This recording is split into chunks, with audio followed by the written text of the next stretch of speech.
ang mga kwento ng pag-ibig, kwento ng buhay at kwento ng pag-asa dito sa Barangay Love Stories. Love Stories.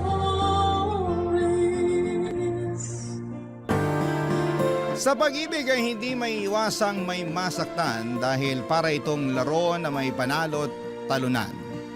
Subalit ang tunay na pag-ibig ay hindi kailangang makipag-agawan dahil para itong biyaya na dumarating ng hindi inaasahan. Ikaw, kabarangay, nasubukan mo na bang makipag-agawan sa ngalan ng pag-ibig?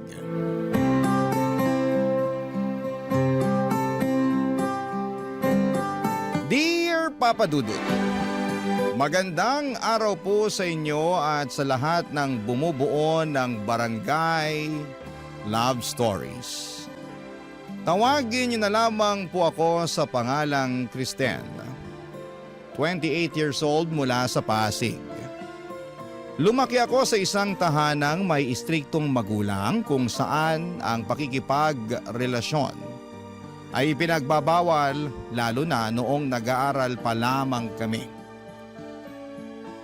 Kaya naman sa buong buhay ko, Papa Dudut, ay isang beses ko pa lamang naranasang umibig. At ito'y nangyari 2 taon nang nakakalipas. Tahimik at simple lamang ang naging mundo ko noon bilang barista sa isang maliit na cafe sa may Taguig kung saan ay matatagpuan ang iba't ibang opisina ng mga BPO companies. Karaniwan sa mga customer namin ay may call center agents na either papasok pa lamang sa trabaho o kakatapos lamang ng shift. Isa sa mga agents na naging regular na customer ng cafe namin ay si Ned. Papadudot mabilis na nag-iwan sa akin ng marka si Ned dahil mabait siya sa aming mga staff. Tuwing nag-o-order kasi siya ay lagi siyang nakangiti at nakikipagbiruan pa na para bang hindi siya pagod mula sa magdamagang trabaho. Nung una ay tipikal na customer lamang ang tingin ko sa kanya pero hindi nagtagal. Ang mga pasimpleng ngiti at lambing nito ay unti-unti akong nakabuo ng espesyal na pagtingin para sa kanya.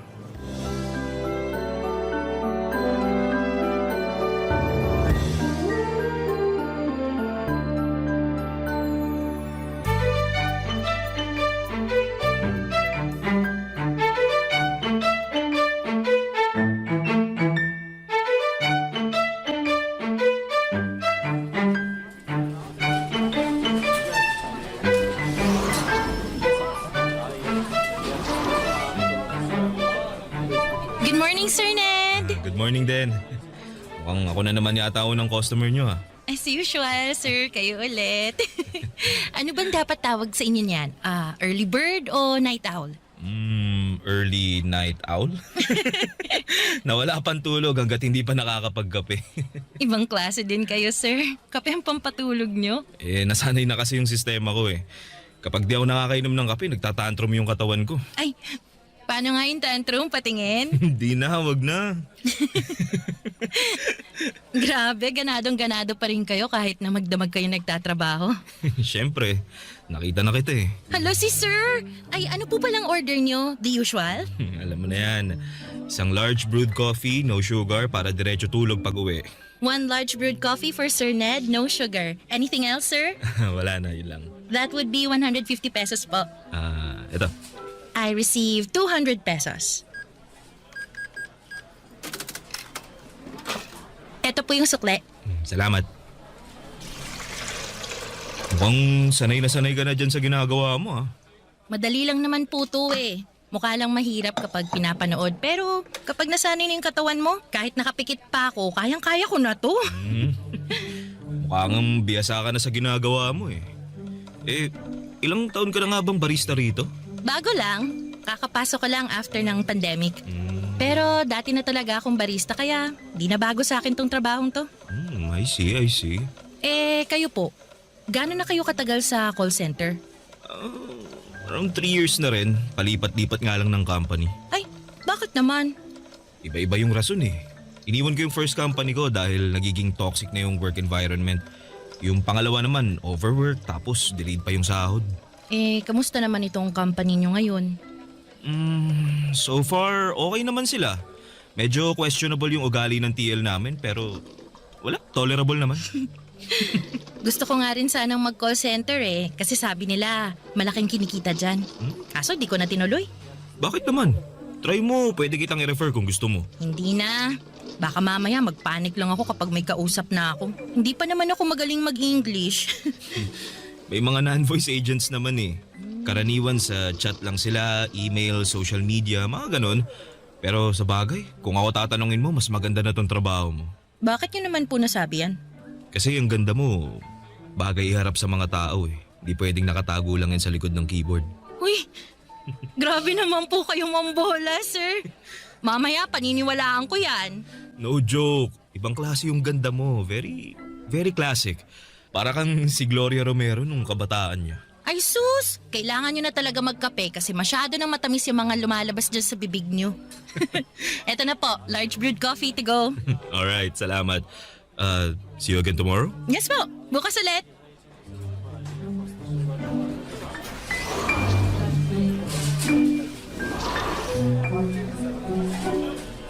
Kailangan ng kape? Kasi matamis na yung lumalabas sa bibig.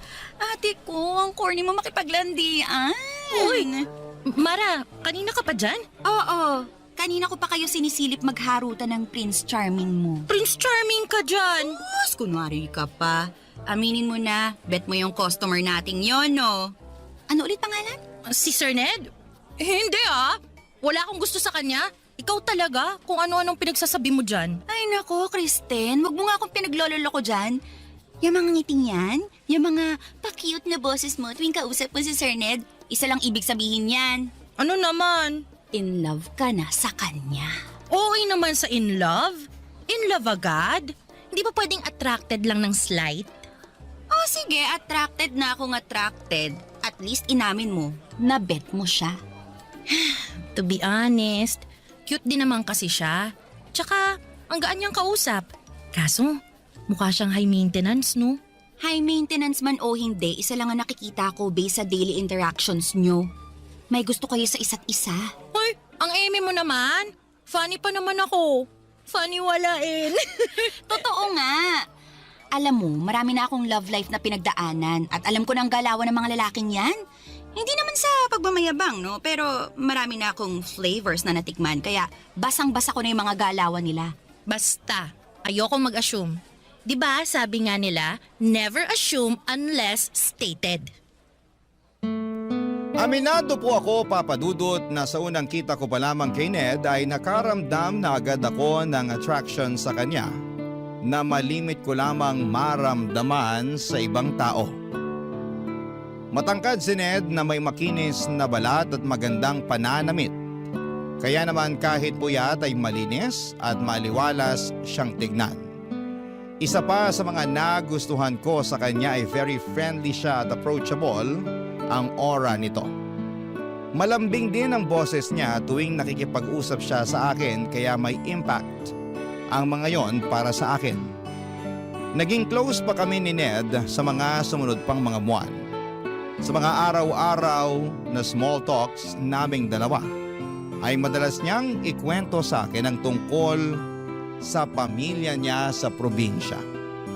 Ang mga struggles niya bilang breadwinner, pati na rin kung paano siya nangangarap para sa kinabukasan ng kanyang pamilya. At dahil nga sa closeness na nabuo naming dalawa ay may mga pagkakataon noon na inaaya na rin niya akong lumabas. May mga time nga noon na iniimbitahan niya akong samahan siya sa opening ng restaurant ng kaibigan niya. Inaya din niya ako maglaro ng bowling at manood ng sine kapag nagkakasabay ang day off namin. Nung mga panahong yon, napapaisip na ako kung totoo nga ba ang sinabi sa akin ni Mara na baka nga interesado rin sa akin si Ned. At dahil never ko pang naranasan na umibig nung mga time na yon, ay hirap akong basahin ang sitwasyon naming dalawa. Hindi ko po alam kung friendly lang ba talaga siya o may nais na siyang ipahiwatig sa akin. Ganon pa man, Hindi ako masyadong umaasa dahil baka mali lang pala ang iniisip ko. Hanggang sa isang araw ay nasagot din ang mga katanungan sa isipan ko, Papa Dudut.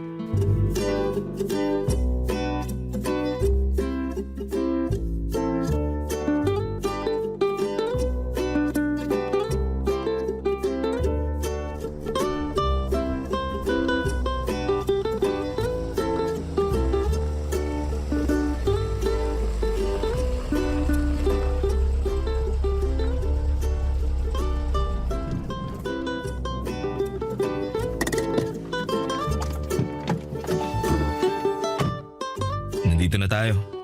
Salamat sa paghatid ah. Wala yun. Ako nga dapat yung magpasalamat sa'yo kasi sinamahan mo ako ngayong araw. Kahit na dapat nagpapahinga ka kasi day off mo ngayon. Okay lang naman yun. Actually, nag-enjoy nga ako ngayong araw eh. Worth it namang i-sacrifice yung day off ko kung ganito lang din klaseng bonding yung kapalit. Sana araw-araw na lang day off mo, no? Para mas madalas tayong magkasama. Ay, kung mayaman lang sana ako, edi araw-arawin kong day off ko. Kaso, kailangan natin kumita ng pera para may panggala tayo. Basta ako, masaya na ako na nakikita kita araw-araw.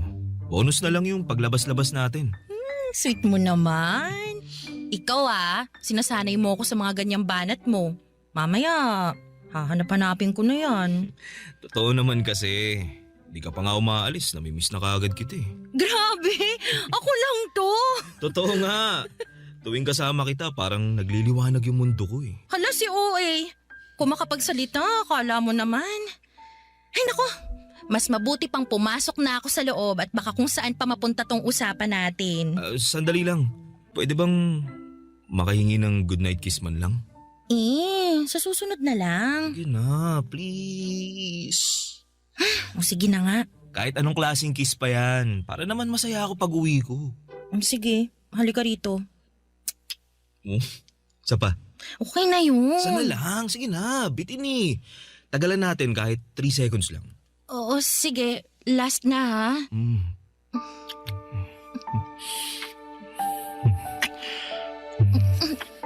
Teka lang, Ned. Oo. Sandali lang. Ha? Bakit? Hindi pa ako ready sa mga ganyang bagay. Pasensya ka na. Sorry. Nadala lang ako. Alam ko na mas open na ngayon ang mga tao pagdating sa mga ganyang bagay pero iba pa rin kasi ang pananaw ko sa mga ganyan eh. Naiintindihan ko naman. Hindi. Kailangan kong i-explain sa'yo to para malinaw. Para sa akin kasi sacred yung bagay na yon. Ibibigay ko lang yung sarili ko para sa lalaking mapapangasawa ko at hindi sa kung kanino lang. So, kailangang kasal muna bago... Ganun na nga. Gusto ko kasi na kapag nangyari yon, hindi na lang siya basta pisikal lang. Yung magiging special na siya kasi may basbas na yun ng Diyos. Alam mo, Kristen, ngayon lang ako nakakilala ng katulad mo. Akala ko nga magagalit ka kasi sinubukan kong humirit sa'yo pero hindi eh. In-explain mo ng maayos sa akin yung side mo. Mas lalo tuloy akong humanga sa'yo. Salamat. Sana maintindihan mo kung bakit ganito ko pinapahalagan yung sarili ko. Ganito ako pinalaki ng mga magulang ko eh. May prinsipyo. Wala kang dapat ipag-alala dahil naiintindihan naman kita. Yun naman ang gusto ko eh, may proper communication tayong dalawa. At least, alam ko na ngayon kung anong gagawin ko.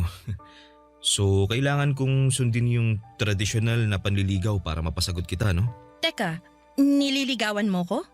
Hindi pa ba halata? Hindi. I mean, ramdam ko naman. Pero ayaw lang kitang pangunahan kasi... Oo, tama yung iniisip mo. Gusto kitang ligawan, Kristen. Totoo ba yan? Sa tingin mo ba kinukulit kita araw-araw sa trabaho tsaka inaaya kitang mamasyal dahil gusto lang kitang maging kaibigan? Hindi no, gusto kitang maging girlfriend. Alam ko na wala ka pang experience pagdating sa mga ganitong bagay pero handa akong gabayan ka. Hindi kita mamadaliin. Gusto mo ng old-fashioned? Sige, one step at a time tayo hanggang sa maging komportable ka ng kasama ko. Yun kung papayag ka magpaligaw. Wala naman sigurong masama kung subukan natin, di ba? At least sa ganong paraan, may oras tayo para kilalanin pang isa't isa.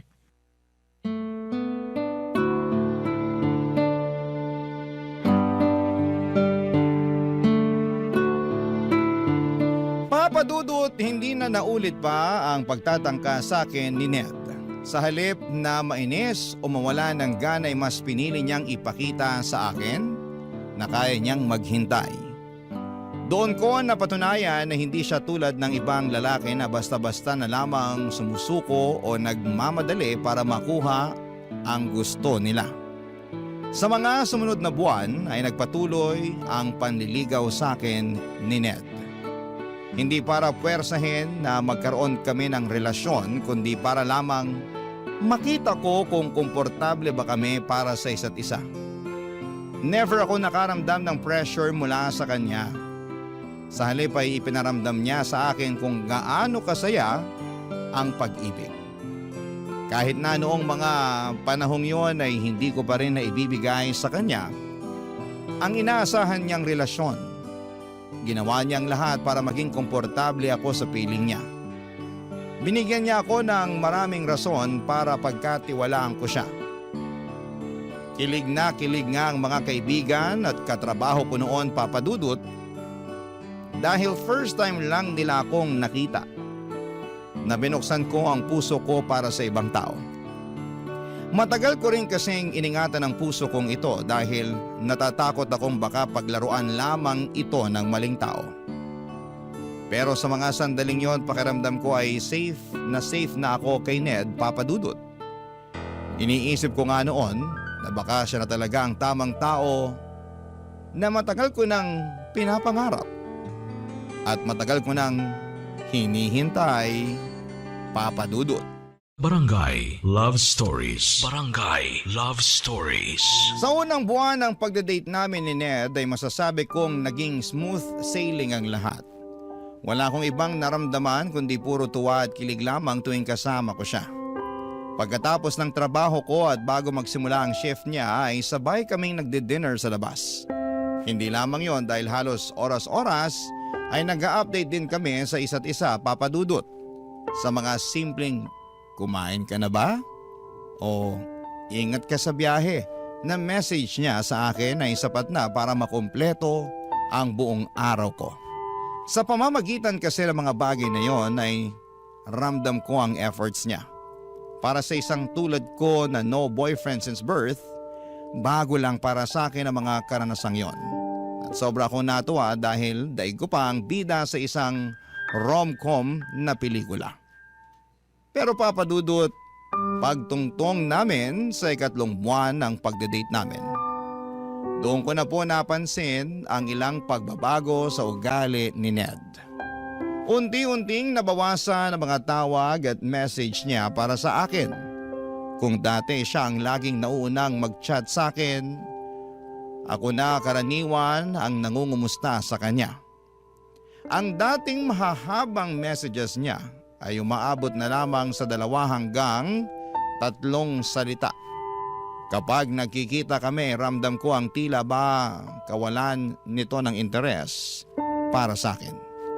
Hindi ko po alam kung ako lang ba ang nag-iisip noon o talagang may nagbago na sa pagitan naming dalawa. Kaya bago pa man ako mabaliw sa kakaisip ay kinausap ko na siya tungkol sa nararamdaman ko.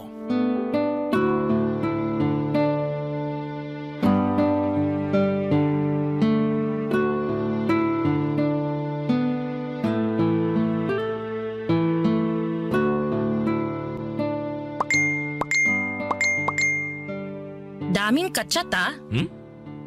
Ang sabi ko, ang dami mo namang kausap sa chat.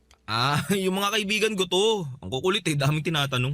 Ay naku, O bakit? wala. Ngayon na nga lang tayo magkasama tapos busy ka pa dyan sa cellphone mo. Hindi naman ako laging nagsiselfone na. Tsaka saglit lang naman yung pagre-reply na ginagawa ko. O eto na, bibitawan ko na tong cellphone ko. Ano bang gusto mong gawin? Di ko alam. Ano ba kasing pinunta mo rito sa bahay? Para makasama ka, ano pa ba? Tatambay lang, ganun. Siyempre, para makapag-banding tayo. Asa na yung banding? Sorry na. Na-excite lang ako kasi ngayon lang ulit nabuhay yung GC namin eh. O sige, bumalik ka na sa GC nyo. Baka marami ka nang namimiss dyan sa usapan nyo eh. Hindi, mamaya na to. Mas importante ka kaysa sa mga kaibigan ko. Sinasabi mo lang yan para hindi ako magalit eh. Baka mamaya iniisip mo na dyan, di pa nga tayo magjowa pero pinagbabawalan na kita. Di naman yun yung iniisip ko eh. Gets ko naman yung point mo at tama ka naman. Sa'yo dapat ako nakafocus imbis na sa mga kachat ko. Pasensya na kung nasira ko yung mood mo. Huwag mo nang isipin yun. Ang mahalaga, nasasabi mo yung saloobin mo. Di ba nga ang usapan natin, i-communicate natin yung mga nararamdaman natin. Mabuti yan na nasasabi mo sa akin yung mga ginagawa ko na hindi mo gusto. At least, naaayos agad natin. Pero since nandito na tayo sa topic na to, may gusto lang din akong sabihin sa'yo. Ano yun? Hindi ako perpektong tao, Kristen. Hindi ako katulad ng mga napapanood mo sa pelikula o yung mga bidang lalaki sa mga libro. Hindi ako ganun ha. Alam ko. Hindi naman ganun ang tingin ko sa'yo eh. Ay, naisip ko lang kasi na baka masyado nang mataas yung standard na sinet mo para sa akin. Baka hindi ko na tuloy maabot. Wala naman akong standard na sinet ah. Ikaw mismo ang nag-set nun. Minsan kasi napapansin ko lang na ang bilis mo yatang mairita sa akin. Tulad ngayon, kauwi lang natin galing sa labas pero parang bad mood ka na naman. Hindi naman ako bad mood. Hindi ko lang nagustuhan yung magkasama na nga tayo tapos nasa ibang tao pa yung atensyon mo. Ay, saglit lang naman yun eh. Nag-reply lang ako ng mabilis. Alam mo, Kristen, may buhay din ako. May pamilya ako, may kaibigan ako, may trabaho ako. Matik na maahati talaga yung atensyon ko. Sana maintindihan mo yun. Naiintindihan ko naman. Parang hindi naman eh. Okay, sige. Tapos na tayo dyan sa kaka-cellphone mo. Hindi na yun big deal. May ibang rason pa kasi ako eh, kaya ako nagkakaganito. Ano pa? Nitong nagdaang araw, napapansin ko na parang nagbabago yung pakikitungo mo sa akin eh. Paano nagbago? Hindi kita maintindihan. Nung unang buwan natin, sobrang sweet mo sa akin. Sobrang caring, sobrang protective. Pero ngayon, parang hindi ko naramdam yung mga yun. Siyempre, ganun talaga sa simula. Hindi naman forever na magiging ganun yung sitwasyon natin eh. Minsan may mga highs and lows din ng relasyon. Di lahat ng araw masaya. Pero ang mahalaga, pinipili pa rin natin ang isa't isa. Kailangan ko rin naman paminsan-minsan ng konting validation. Kahit simpleng acknowledgement lang na concerned ka pa rin, na interesado ka pa rin. Kasi, to be honest, nitong mga nagdaang araw medyo dry ka na mag-reply sa akin eh. Iniisip ko tuloy kung may nagawa ba ako, may nangyari ba, bakit bigla kang nagbago? Hindi, wala. Wala kang ginawa. Walang nangyari. At hindi ako nagbago. Minsan talaga busy ako at may mga pagkakataon na hindi ako nakaka-reply agad. Pakiramdam mo dry yung mga reply ko dahil tao lang din naman ako. Napapagod din ako. Ako rin naman, busy din. Naiintindihan ko yun na may sari-sarili tayong buhay pero never ko namang pinaramdam sa'yo na busy ako o pagod ako eh. Sorry. Siguro gusto ko lang ding magpahinga minsan. Ayoko kasing ituring tong pagsasama natin na parang trabaho na kailangan may update. Kailangan oras-oras magkausap, ganun. Gusto ko yung klase ng relasyon na secured. Yung hindi na kailangan ng validation kasi may tiwala na tayo sa isa't isa. Pasensya ka na. First time ko lang din kasi pumasok sa ganitong relasyon eh. Kaya hindi ko pa alam kung ano ba dapat yung ginagawa. Masyado ba akong nag-overreact? Medyo. Magtiwala ka lang sa akin. Huwag mong i-overthink ang mga bagay-bagay. Sige, susubukan ko. Nangako naman sa akin si Ned na susubukan niyang ibigay sa akin ng validation na hinahanap ko. Pero sa mga sumunod pang mga linggo ay hindi ko na natanggap ang inaasahan ko mula sa kanya, Papa Dudut. Nagpatuloy ang pagiging dry texter niya na para bang hindi na siya interesado sa akin. Naisip ko tuloy na baka nagbago na siya dahil hindi niya makuha ang gusto niya. Baka nagsawa na rin siya sa panliligaw sa akin kaya lumabas na ang totoo niyang ugali. Papadudot, dumating na ako noon sa point na pakiramdam ko ay one-sided na lamang ang nangyayari sa pagitan naming dalawa. Ako na lamang ang nag-i-effort para magkaroon kami ng oras sa isa't isa. At kapag nagkikita kami ay parang ako na lamang din ang masaya na magkasama kami. Siya naman ay tahimik. Laging malayo ang iniisip at walang gana. Ang lagi niyang rason noon ay sobrang busy niya raw sa trabaho. Naintindihan ko naman dahil alam kong mabigat talaga ang graveyard shift. at nakakapagod ang line of work niya. Pero habang tumatagal ay napapansin kong hindi na ito simpleng pagod lamang. May kakaiba na sa mga kilos niya. Hanggang sa dumating ang araw na nalaman ko ang totoong dahilan kung bakit biglang nagbago ang pakikitungo niya sa akin, Papa Dudut.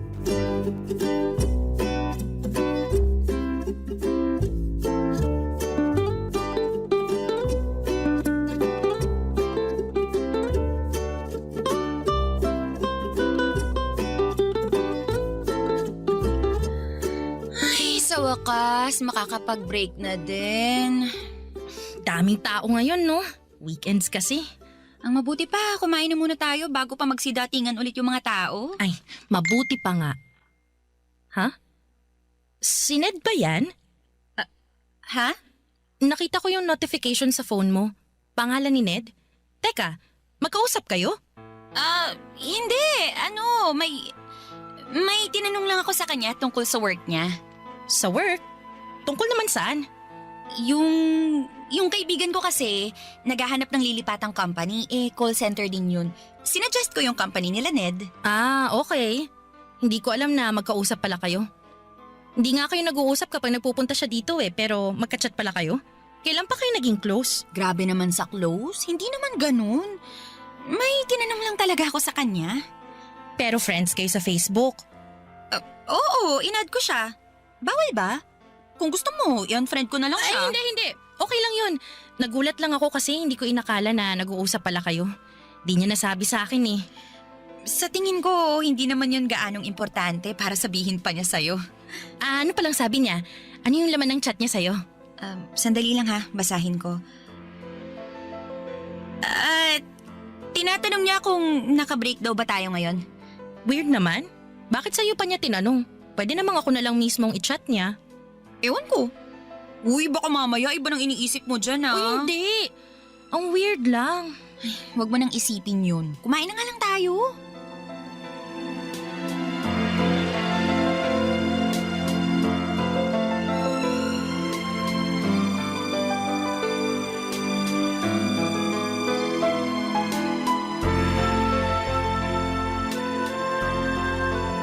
Oh, di mo yata ginagalaw yung pagkain mo. Wala kang gana? Di ko alam. Gutom naman ako pero hindi ko ma-enjoy tong kinakain ko eh. Bakit? May problema ba? Wala naman. May bumabagabag lang sa isip ko ngayon. Ano naman? Hindi naman to big deal pero nababother lang talaga ako. Magkausap pala kayo ni Mara? Mara? Oo. Nag-chat siya sa akin tungkol sa kaibigan niya.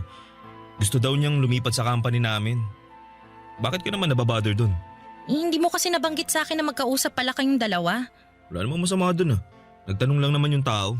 Hanggang ngayon ba nagkaka-chat pa rin kayo? Paminsan-minsan, nangungumusta siya. Bakit daw? Teka, nagsiselos ka ba? Hindi naman sa nagsiselos. Hindi ko lang magets kung bakit biglang naging interesado sa'yo si Mara eh. Hindi rin naman kami ganun ka-close para makapag-close siya sa'yo. May tinanong nga lang tungkol sa work tapos naging close na kami after that. Alam mo, nagsisimula ka na naman dyan sa pag-overthink mo eh. Di maganda yan ah. Sorry na. Di ko alam kung bakit ganito ko eh. Di naman ako ganito dati. Magtiwala ka lang kasi sa akin. Yun ang wala sa'yo eh, yung tiwala. Lahat kasi ng galaw ko masyado mong binibigyan ng meaning. Lahat na nangyayari gusto mo may rason. Di lahat ng bagay kailangan ng eksplanasyon ha. Ibigay mo sa akin yung buong tiwala mo katulad ng pagtitiwala ako sa'yo. Tingnan mo, matatahimik ka. Pwede bang huwag mo na lang pansinin yung mga chat sa'yo ni Mara? Bakit naman? Wala naman kaming ginagawang masama. Para lang mapanatag ako. Kristen, di dapat ako gumagawa ng paraan para mapanatag ka. Ikaw dapat ang gumawa nun kasi sariling isip mo yung kalaban mo eh. Alam ko, pero tulungan mo naman ako. Masyado ka naman nagiging controlling yan eh. Una sa mga kaibigan ko tapos ngayon, pati mga taong kachat ko kailangan ko ring i-consider para sa'yo. Di na healthy yung ganun. Alam ko, pero please, kahit ngayon lang. Para namang wala kang tiwala sa akin sa ginagawa mo. May tiwala ako sa'yo. Pero kay Mara, wala. Araw-araw ko siya nakakasama kaya alam ko na kung anong ugali niya. Eh di sige, oo na. Di ko na siya kakausapin. Masaya ka na. Wala na tuloy ako ng gana. Di pa nga tayo tapos, ganyan ka na umasta. Sorry. Nagseselos ako ng mga panahong yon, Papa Dudut. Aminado naman ako. Nung una ay sinubukan kong baliwalain ang mga nangyayari dahil tama nga naman na wala akong dapat ikatakot kahit magkausap pa sila sa chat. Basta magtiwala lamang ako kay Ned. Pero habang tumatagal, nagsimula akong kainin ng pagdududa. Sa tuwing late mag-reply si Ned, agad kong naiisip na baka si Mara ang kausap niya.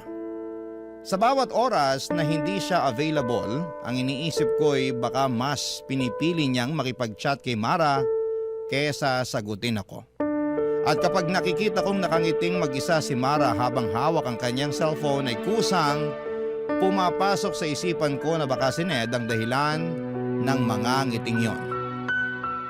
Dahil nga sa mga naisip kong yon, Papa Dudut, ay unti-unti kong iniiwasan si Mara. Hindi ko na siya pinapansin katulad ng dati. Naging malamig na ang pakikitungo ko sa kanya hanggang sa hindi ko na napansin na nagkaroon na pala ng tensyon sa pagitan naming dalawa. Ang dating magaan naming samahan bilang magkatrabaho ay unti-unting napalitan ng awkwardness at pananahimik. Ramdam kong nagtataka na si Mara noon kung bakit ako nagbago.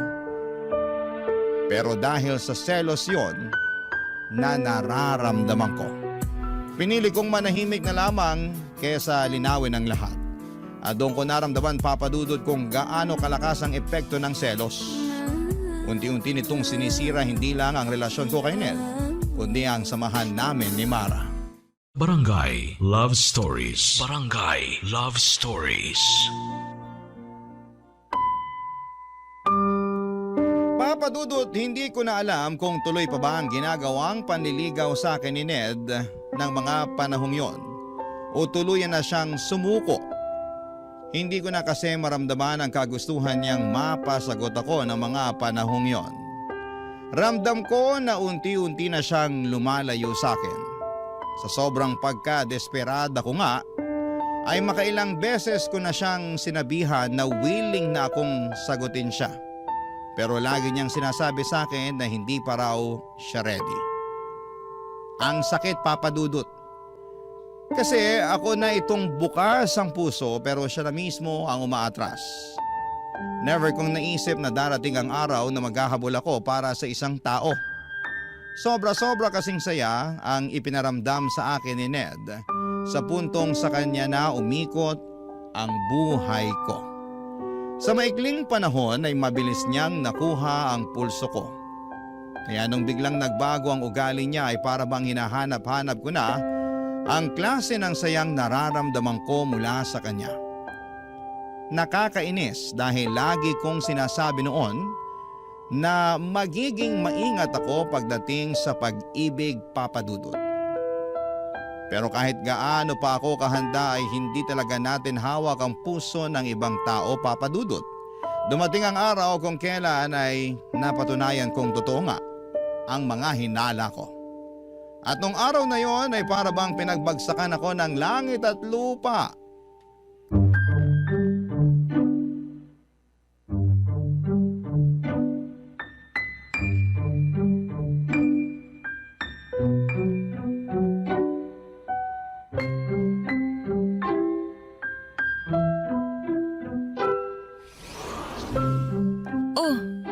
Kristen, anong ginagawa mo rito? Closed ang cafe ngayon ah. Closed? Bakit daw? Ay, may pumutok na electrical wiring kagabi dun sa may kusina. Inaayos pa ngayon. Ang sabi ni boss, bukas na lang daw tayo mag-resume. Bakit naman hindi niya sinabi sa group chat? Ewan ko. Ako nga rin hindi sinabihan eh. Sayang yung pamasahe ko papunta dito. Sana natulog na lang ako. Nasaan yung mga kasama natin? Nauna nang umuwi. Di mo man lang ako minessage para sana hindi na ako pumasok. Ay, sorry, nawala sa isip ko eh. Ano, tara na? Uwi na tayo. Halika na, sabay na tayo lumabas. Mara, sira ata yung flash sa CR nyo. Kristen? Anong ginagawa mo rito? Kala ko ba wala kayong pasok? Hindi Di ba dapat akong nagtatanong niyan sa'yo? Anong ginagawa mo rito? Off mo ngayon, di ba? Minessage ko siya. Pupunta daw siya sa QC Kako, isabay na niya ako para makatipid. Wow! Nag-uusap pa rin pala kayo hanggang ngayon? Tungkol Samantalang pala dyan. yung message ko sa'yo kanina, hanggang ngayon hindi mo pa nasisin. Di ka man lang makapag-reply tapos makikita kong nandito ka pala kay Mara? Nasa daan na kasi ako kanina nung nag-text siya. Pagbaba ko, nawala na sa isip ko yung message mo. Kaya ayun, di na kita na-replyan. Teka, Kristen. Bakit ba? Anong meron? Issue ba yun? Bawal ba kami mag-usap ni Ned? Bakit ba kasi kayo nag-uusap? Yun ang gusto kong malaman. Anong meron? Ned, hindi mo pa ba nasasabi sa kanya? Hindi pa eh. Wala pa siyang alam. Pero ako na lang mag-i-explain sa kanya. Nagde-date kami ni Ned. Ano? Anong pinagsasasabi ng babaeng to, Ned? Mag-i-explain ako. Di ba nagde-date tayong dalawa para mas makilala pa natin ang isa't isa? Yun nga ang alam ko. Tayo yung nagde-date. So, paano napasok si Mara dito? Ganun din kami ni Mara. Nagde-date din kami para mas makilala pa namin ang isa't isa. Ano ka mo? Pati kayo nagde-date? Bakit? Para saan? Anong kalakuhan to? Para makita niya kung sino sa atin yung mas bagay sa kanya. Hindi mo ba alam yun? Ganun ang tinatawag na dating, Kristen. Wow! Ano to, hanapan ng jowa? Dalawa kaming sabay for more chances of winning? Akala ko ba kaya mo ako dinedate kasi gusto mo ako maging girlfriend? Oo, pero hindi pa naman ako sure eh. Ay wow! Kaya nag-entertain ka ng ibang tao. Para ano? Para may option ka? Wala naman sigurong masama doon, di ba? Di pa naman tayo eh. O sige, hindi pa nga tayo. Pero papunta na nga doon, di ba? At ikaw naman, Mara, alam mo dinedate ko si Ned tapos papatol ka? Hindi mo magawang maghanap ng iba kay Ned talaga? Anong gagawin ko kung ako yung nilapitan niya? Eh di lumayo ka! Kunting delikadesa naman. Magkatrabaho tayo tapos ganyan gagawin mo sa akin? Kung makapag-react ka naman, akala mo inagawan ka? Bakit kayo na ba? Hindi pa naman, di ba? Technically, single pa rin si Ned ngayon kaya pwede siyang lumandi ng ibang tao maliban sa'yo. Palibhasa, wala ka pang experience sa mga ganitong bagay kaya para kang bulag na nangangapa eh. Ned, wala ka bang sasabihin? Katulad nga ng sinabi ko, wala naman sigurong masama kung timbangin ko kung sino yung mas nababagay sa akin, di ba? Grabe! Nakakahiya naman sa'yo. Kailangan mo pa talaga ng choices? Pwes, wala ka nang titimbangin dahil ako na mismo magdedesisyon para sa'yo. Sa'yo na si Mara, siya na ang gawin mong jowa. Total mukhang di naman ako sapat para sa'yo. Alam mo, ang tahimik na ng buhay ko tapos guguluhin mo lang ng ganito? Bakit mo ba kasi pinapakialaman kung anong gusto Tumigil niya? ka! Hindi ikaw ang kinakausap ko! Hoy, wag mo ko pinagtataasan ng boses ha! Huwag na kayo mag-away. Pinagsabay mo kami tapos umaasa kang walang mag-aaway? Ang kapal mo Kala mo kung sino kang gwapo? Kung ganito lang din naman palang gagawin mo sa akin, di sana hinamon mo na lang ako sa suntukan para kahit papano makakapalag ako sa'yo. Daming pinagsasasabi. Umalis ka na nga lang kung ayaw mo sa ganitong sitwasyon. Dali-dali ng solusyon. Ay, aalis talaga ako! Sana maging masaya kayong dalawa sa pinaggagawa nyo. Ang papangit nyo! Mula noong madiskubre ko ang tungkol kina Ned at Mara ay hindi na kami nagkaroon pa ng maayos na ugnayan ni Mara sa trabaho. Hindi na kami nagpapansinan at kung kinakailangan man ay pawang formal na usapan lang ang namamagitan sa aming dalawa. Nang mga panahong yon ay pilit kong itinago ang nararamdaman ko. Gusto kong magpaka-professional kaya hindi ko na ipinakita sa mga tao na apektado ako sa mga nangyari. Pinilit kong ngumiti at makipagsalamuha ng normal lamang. Pero kahit gaano ko pa ito itago ang sakit, minsan ay hindi ko maiwasang manghina lalo na tuwing nakikita kong sinusundo ni Ned si Mara pagkatapos ng duty niya. Never ginawa ni Ned yon para sa akin. Mas lalo pang tumindi ang sakit at inggit na nararamdaman ko noong nalaman kong magkasintahan na agad silang dalawa. Doon ko naisip na siguro kaya niya ako ipinagpalit ay dahil hindi ako pumayag sa mga pagkakataon na inaaya niya akong magpalabas ng init ng katawan. Papadudot. Habang tumatagal, umabot ng 5 buwan ng relasyon nila Ned at Mara. Sa mga panahong yon ay unti-unti kong tinanggap ang lahat at hindi naglaon ay natutunan ko ring mag-move on. Hanggang sa dumating ang araw na isang balita ang nalaman ko mula sa dalawa, Papadudot.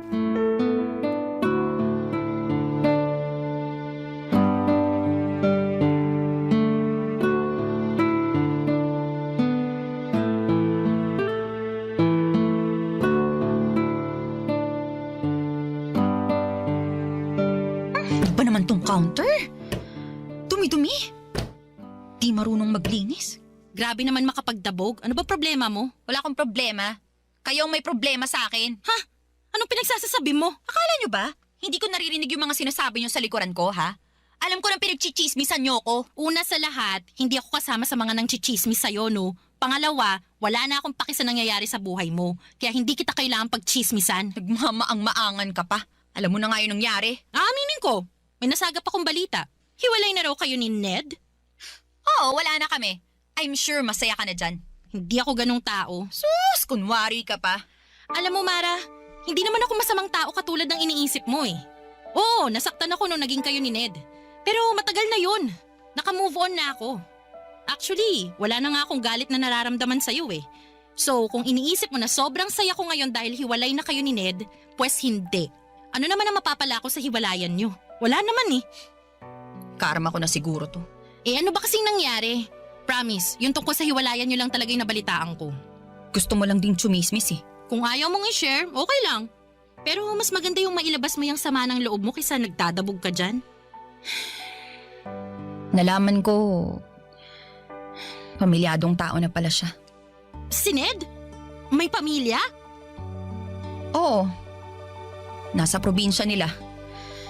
Kaya pala weekly siyang umuuwi doon, hindi dahil para sa nanay niya, kundi dahil may asawa at 2 anak na siya. Oh my gosh, hindi nga.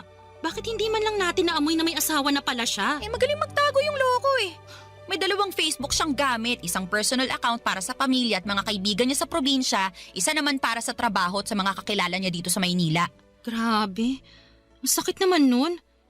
Paano mo nalaman na may 2 siyang Facebook? Inopen ko yung cellphone niya habang nasa CR siya. Ibang Facebook yung nakalogin. Anong ginawa mo?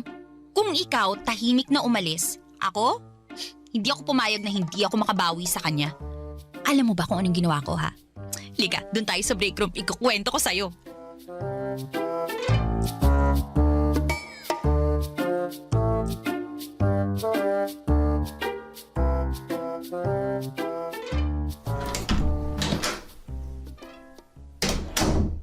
Mara, ikaw na sunod, tapos na ako maligo. Ano to? Ano yan? Ba't mo hawak cellphone ko? Amin na nga yan. Tinatanong kita, ano to? Anong ano? Ayusin mo tanong mo para maintindihan kita. May iba ka pa palang Facebook?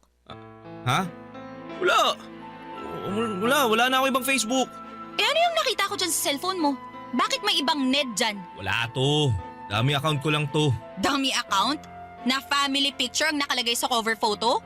Tapos nung 2019, ang profile picture mo ikaw at yung asawa mo nung kasal nyo? Teka, magpapaliwanag ako. Ano yung papaliwanag mo? Nakabit mo ako? Kapal din ang pagmumukha mo no? Ang lakas ng loob mong landiin ako tapos all this time kabit lang pala ako? Wala namang masama basta hindi tayo mahuhuli. Anong walang masama? Ginawa mo akong kabit! Walang yaka ang kapal ng mukha mo! Lintik ka! Ang sama mo! Pinagkatiwalaan kita eh! Nasira yung pangalan ko dahil sa'yo tapos ganitong gagawin mo sa akin? Alam mo ba kung gano'n nakapangit ang tingin sa akin ng mga katrabaho ko, ha? Tapos malalaman ko, pamilyado ka ng tao, gagawin ng pakukiriga ka! Hayop ka! Aray ko! Hayop ka! Tigilan mo nga ako! Minahon ka! Huwag mo ako sinisigawan na buwisit ka! Huwag kang umastang matapang sa harapan ko ngayon! Akala mo matatakot mo ako sa lakas ng boses mo, ha? Hindi! Pwede naman nating ipagpatuloy tong relasyon natin. Hindi ako kabit, tandaan mo yan!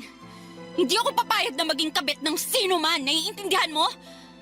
Kaya tong relasyon na sinasabi mo, wala na to. At yung pamilyang tinatago mo, bilangin mo na masasayang araw mo dahil sisiguruhin kong makakarating to sa asawa mo. Teka lang naman, Mara. Sisirahin mo pamilya ko dahil lang nasaktan ka? Oh, bakit? Ikaw lang ba may karapatang manakit, ha? Balang araw magpapasalamat sa akin ang asawa mo dahil maliligtas siya mula sa cheater na katulad mo. Sandali lang naman, Mara. Pag-usapan natin to. Kung ako sa'yo, asawa mong kausapin mo bago pa niya malaman ang totoo. Diyan ka na nga! Hayop ka!